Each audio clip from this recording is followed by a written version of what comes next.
좀 보고 행복하나? 여기 행복하나? 그래서 어디가? 고기 맛있어. 어디? 그 수영이 다같이 잘하셨지? 잠깐만 우리 갔던데 아이가? 아 괜찮아. 그래 기억나요? 그래. 자야 되니까 술좀 깨고 들어가야 애기라고.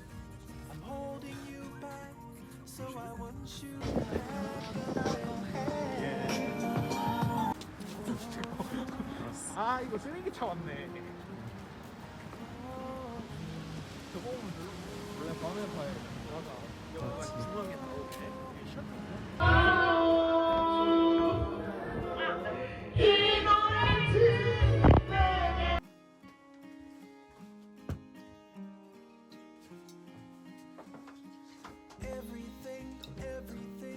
안녕하세요, 공이 TV의 공일입니다. 오랜만에 인사드립니다. 여러분. 지금 저는 1년간의 워킹 홀리데이 생활을 끝내고 한국으로 돌아와서 지금 딱 달이 되어가는 시점 됐어요. 제가 11월 24일에 돌아왔으니까 지금이 12월 22일, 이제 한 달 정도. 그래서 오늘은 예전에 영상으로 남기려 했던 못 남겼던 것들하고 또 제가 이제 생활하면서 느꼈던 점, 가실 분들에게 조금이라도 도움이 되는 영상을 만들어 보고 싶어가지고 오랜만에 이렇게 카메라 다시 켰어요. 일단 제가 원래 이런 거 영상 찍을 때 맨정신으로 잘 못하기 때문에 먹으면서 하겠습니다.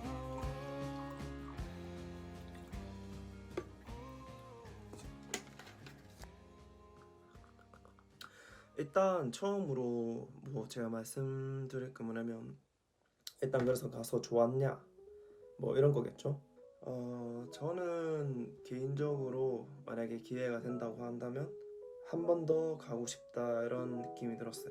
처음에 좀 걱정을 되게 많이 했었어요. 초창기 적응도 잘 못했고 뭐 친구들이 생기긴 했는데 그렇게 제 마음을 주고 받을 친구가 아니기 때문에 조금 저로서도 약간 좀 거리를 두게 되더라고요.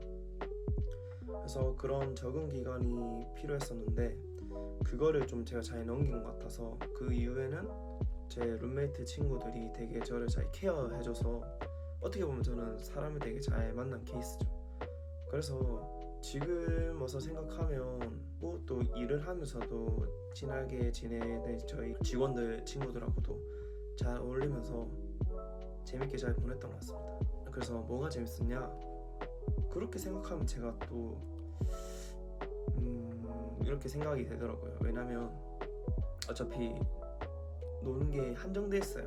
예를 들면 술을 마신다거나 아니면 페스티벌을 간다거나 클럽을 간다거나 딱 요 정도라서 솔직히 말해서 그냥 다 한국에서 할 수 있는 거란 말이죠. 그렇기 때문에 그렇게 엄청나게 특별했다 뭐 이런 거는 없었는데, 이런 머나먼 타지에 와가지고 혼자서 거기 있는 친구들과 잘 어울려가지고 평범한 생활이지만 그거를 잘 즐겼다는 게 저는 되게 재밌었던 경험이죠. 경험이기 때문에 한 번쯤은 만약에 고민을 하고 있다 그러면 저는 일단 한 번은 가보는 거를, 일단 영어를 좀 하고 가면 훨씬 더 즐길 수 있는 거리가 많아진다. 그래서 꼭 영어 공부를 하고 5호를 떠나셨으면 좋겠습니다. 돌아왔을 때 제가 겪고 있는 상황이라든가 이제 그 캐나다 생활이 불편한 점에 대해서 말씀드린다면, 일단 가장 그 지인들하고 부모님이 가장 우려했던 부분이 적은 나이가 아닌데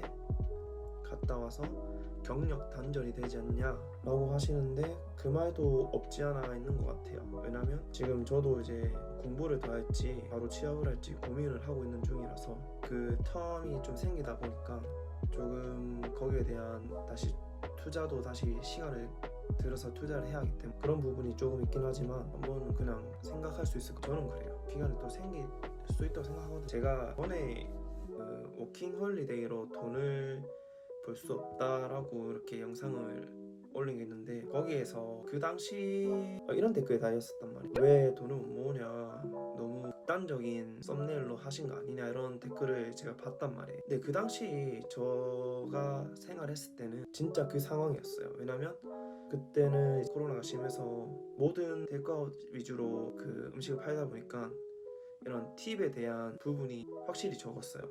그래서 제가 처음 그 뉴마켓에 있을 때 있었던 스시집에서도 일주일에 진짜 한 20불? 이렇게밖에 안 나오니까 솔직히 이거는 제가 아예 배제를 하고 그 영상을 찍은 거였단 말이에요. 그러니까 일주일에 20불씩 나온다. 그래서 20불씩 나오는 게 이제 한 달 하면 뭐 10만 원도 안 되는 돈이니까 그걸 아예 배제하고 오로지 월급으로만 제가 계산을 해서 이렇게 영상을 찍은 거라. 근데 코로나가 이제 거의 해제가 되다시피 하다 보니까 가게에서도 손님을 받고 팁을 내고 이러니까 그 팁을 모아서 일주일에 정산하면 생각보다 많이 나오더라고요.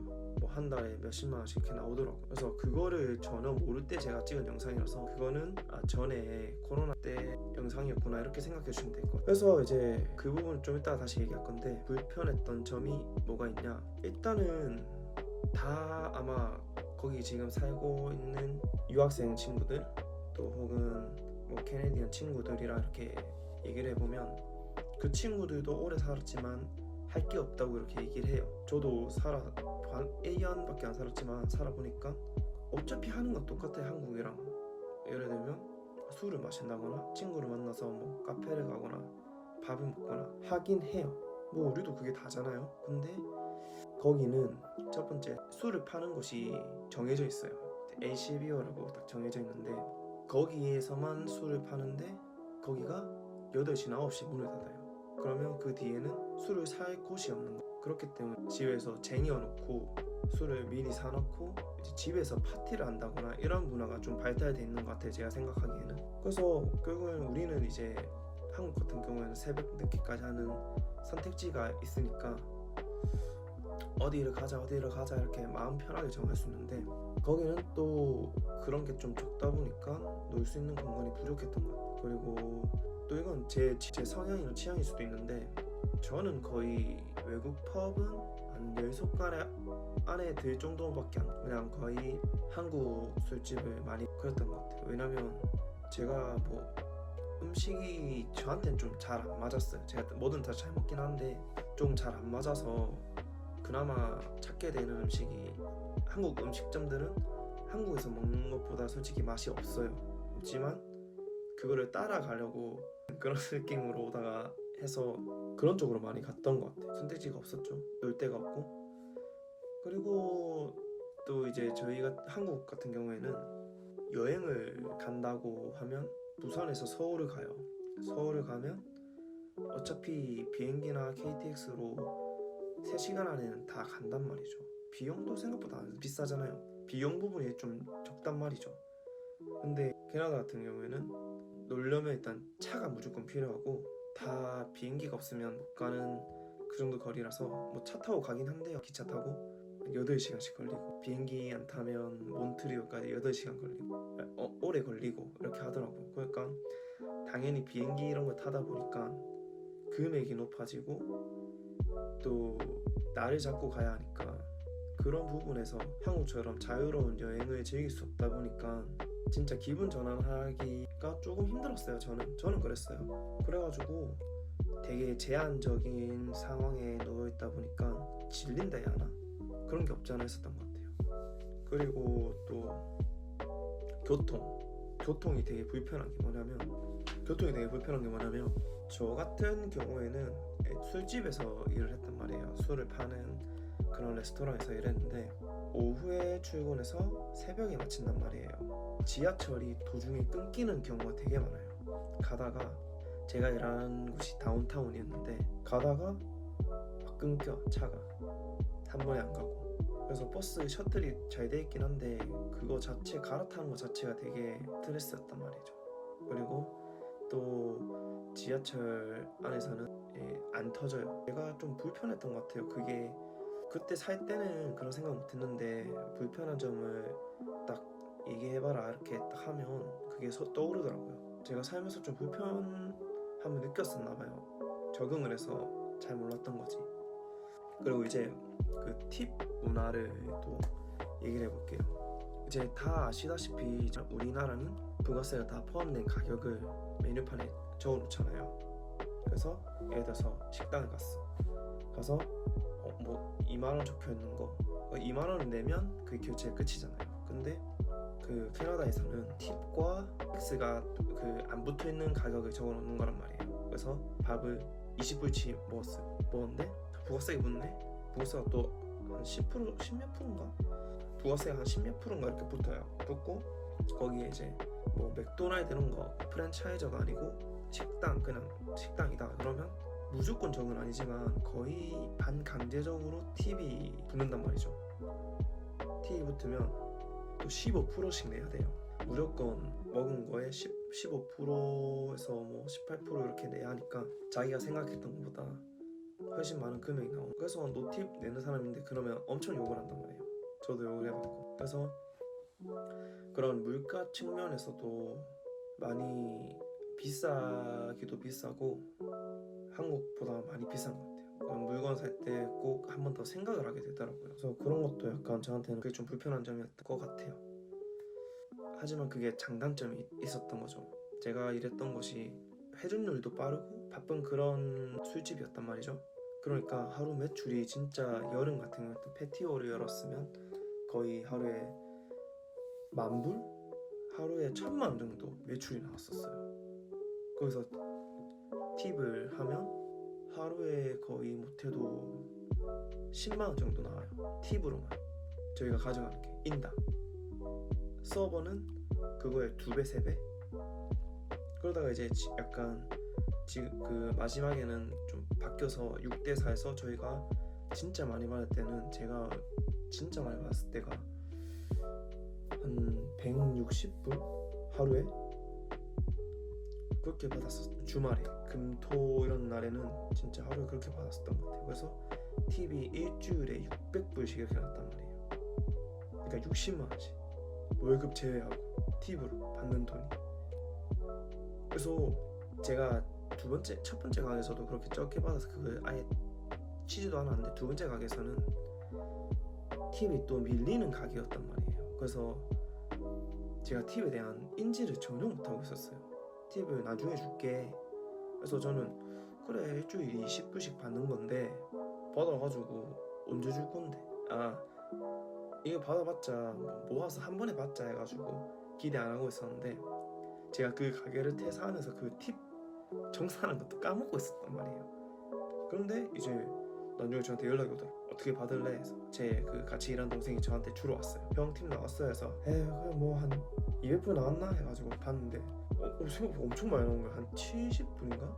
700불 나와 있는 거예요. 와, 그래서 와씨 짭짤한데 하면서, 그러면서 이제 그 팁에 대한 이것도 페이를 따로 쳐야겠구나 라는 생각이 들면서 이제 그 영상이 좀 잘못됐구나, 다음에 수정을 한번 할 기회가 있으면 수정을 해야겠다 싶어가지고 찍으려는데 미루다 지금 된 거죠.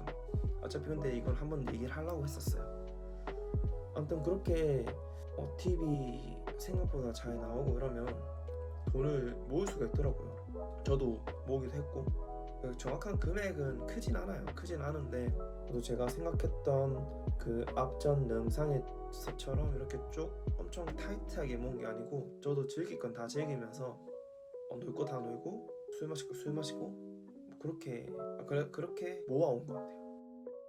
그리고 또 썰이 하나 있죠. 제가 얼마나 이 물가가 높냐라는 거에 대한 건데, 제가 이제 캐나다를 이제 한국으로 돌아오기 한 3, 4일 전인가?